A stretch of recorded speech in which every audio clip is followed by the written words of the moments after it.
कहते हैं अपराधी कितना भी शातिर क्यों न हो, वह पुलिस के हत्थे चढ़ ही जाता है। लेकिन कुछ अपराधी ऐसे भी हुए हैं जो कभी कानून के शिकंजे में नहीं फंसे और आज भी वह एक रहस्य है।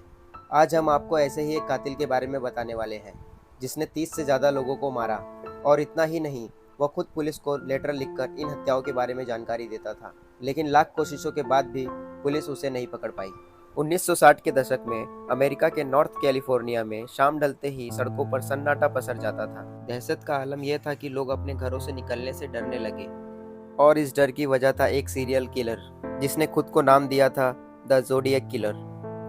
ये मामला है अमेरिका के उत्तरी कैलिफोर्निया का, जहां 60 के दशक के अंत में एक सीरियल किलर की दहशत में लोगों में खौफ पैदा कर रखा था। हत्याओं के सिलसिले की शुरुआत हुई थी 20 दिसंबर 1968 को, जब हत्यारे ने कैलिफोर्निया में लेक हरमन रोड पर रात 11 बजे के करीब 17 साल के डेविड फराडे और 16 साल की बेट्टी लो जेनसन की गोली मारकर हत्या कर दी थी। पुलिस उस वक्त मामले की जांच में जुटी थी, लेकिन अब तक हत्यारे तक नहीं पहुंच पाई थी कि 4 जुलाई 1969 को जिस जगह डेविड फराडे और बेट्टी लो जेनसन की हत्या हुई थी, उससे कुछ ही दूरी पर ब्लू रॉक स्प्रिंग पार्क के पास डेर्लेन फेरिन नामक लड़की और माइकल मजाओ नामक लड़के को उसी हत्यारे ने गोली मार दी। इस घटना में डेर्लेन फेरिन की मौत हो गई और माइकल गंभीर रूप से घायल होने के बावजूद बच गया। माइकल ने पुलिस को बताया कि हत्यारा 26 से 30 साल का गोरा व्यक्ति है।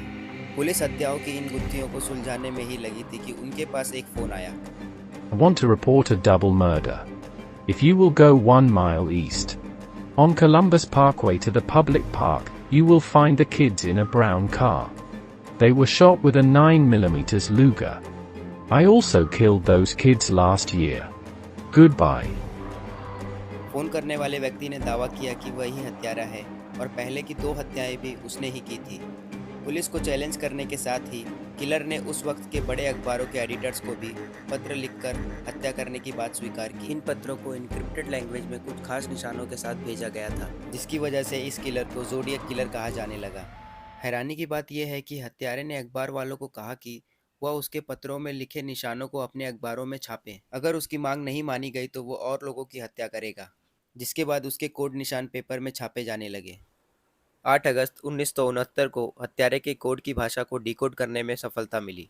डिकोड करने पर जो मैसेज सामने आया, उसके अनुसार उसे हत्याएं करने में मज़ा आता है। हत्यारे ने लिखा था कि इंसान सबसे खतरनाक जानवर है। यही वजह है कि इंसान की हत्या करने पर उसे बहुत खुशी और संतुष्टि मिलती है। हालांकि इस मैसेज में भी हत्यारे ने अपनी पहचान नहीं बताई थी, जिसके चलते हत्यारा अभी भी पुलिस के लिए एक रहस्य बना हुआ था। इसी बीच 27 सितंबर 1969 को एक बार फिर से कैलिफोर्निया में एक 22 साल की लड़की सिसिलिया शेफर्ड और 20 साल के लड़के ब्रायन हार्टनेल को किलर ने अपना शिकार बनाया, जिसमें सिसिलिया की तो मौत हो गई और ब्रायन चाकू के 6 वार खाकर भी बच गया था। हत्याओं का सिलसिला अभी थमा नहीं था और कुछ दिन बाद ही एक कैब ड्राइवर की हत्या हो गई। इस दौरान किलर अखबारों के एडिटर्स को पत्र लिखकर हत्याओं की जानकारी देता रहा और यह सिलसिला 1974 तक चलता रहा। किलर ने अपने पत्रों में दावा किया कि उसने 5 नहीं बल्कि 37 हत्याएं की हैं। किलर ने खत में अपना नाम भी कोड में लिखा था। इसके बाद पुलिस ने एक स्पेशल टास्क फोर्स इस हत्यारे को पकड़ने के लिए लगाई, लेकिन पुलिस को सफलता नहीं मिली। इतनी हत्याओं और सालों की इन्वेस्टिगेशन के बाद भी पुलिस के हाथ खाली ही रहे। साल 2002 में पुलिस ने किलर द्वारा भेजे गए खतों से उसका डीएनए सैंपल निकालने में सफलता हासिल की। द जोडियक किलर होने की सुई 3 लोगों की तरफ घूमी, जिनमें एक है Earl Van West junior. Junior का हुलिया किलर से काफ़ी मिलता जुलता था। खास बात यह है कि अर्ल वेन के बेटे गैरी स्टीवर्ट ने ही दावा किया था कि उसके पिता ही वह सीरियल किलर हैं। किलर ने जो कोड भेजा था, अर्ल का नाम भी इस कोड से मेल खाता था। गैरी ने इसे लेकर किताब भी लिखी है। हालांकि अर्ल का डीएनए लेटर पर पाए गए डीएनए से मेल नहीं हुआ। इसके बाद दूसरा शख्स है जिस पर शक था, ऑर्थर ली एलन। दरअसल जिन अखबारों को किलर ने खत भेजे थे, उनमें सैन फ्रांसिस्को क्रॉनिकल भी था।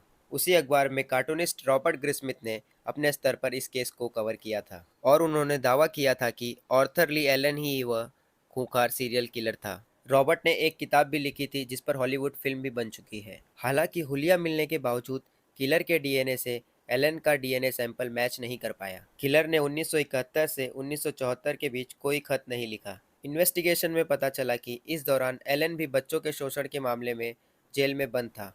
साल 1992 में एलन की हार्ट अटैक से मौत हुई, लेटर पर मिले डीएनए से एलन का डीएनए भी मैच नहीं हुआ, साथ ही उसकी हैंडराइटिंग भी किलर से मैच नहीं खाती थी। रिटायर्ड पुलिस अधिकारी हैरी हाइंस ने दावा किया कि लॉरेंस केन वह सीरियल किलर हो सकता है। लॉरेंस केन उसी इलाके में रहता था जहां हत्याएं हुई थी। साथ ही 22 मार्च 1970 की रात एक महिला हत्यारे के चंगुल से बचकर भागने में सफल रही थी। जब उसे लॉरेंस की तस्वीर दिखाई गई थी, तब उसने भी लॉरेंस को ही पहचाना था। हैरानी की बात यह है कि लॉरेंस का डीएनए भी लेटर पर मिले डीएनए से मैच नहीं हुआ। इस तरह यह हत्या की गुत्थी आज तक अनसुलझी है। 50 साल बाद भी अमेरिकी पुलिस यह पता नहीं लगा पाई कि आखिर ज़ोडिएक किलर कौन था। अक्टूबर 2021 में एक इन्वेस्टिगेशन टीम ने दावा किया कि उन्होंने एक शख्स की पहचान कर ली है जो ज़ोडिएक किलर हो सकता है। सुरक्षा कर्मियों ने कहा कि उस शख्स का नाम गैरी फ्रांसिस था, जो साल 2018 में मर चुका है। पुलिस ने दावा किया कि उस शख्स को अमेरिकी नेवी से निकाल दिया गया था और प्राइमरी स्कूल में टीचर रहते हुए यौन उत्पीड़न का आरोप लगा था। हालांकि इन दावों की कभी पुष्टि नहीं हुई। द ज़ोडिएक किलर आज भी एक मिस्ट्री है। दोस्तों, अगर वीडियो अच्छी लग रही हो तो लाइक और सब्सक्राइब कर हमें मोटिवेट करें, जिससे आने वाले टाइम में हम आप लोगों के लिए और भी अच्छी स्टोरीज ला सकें।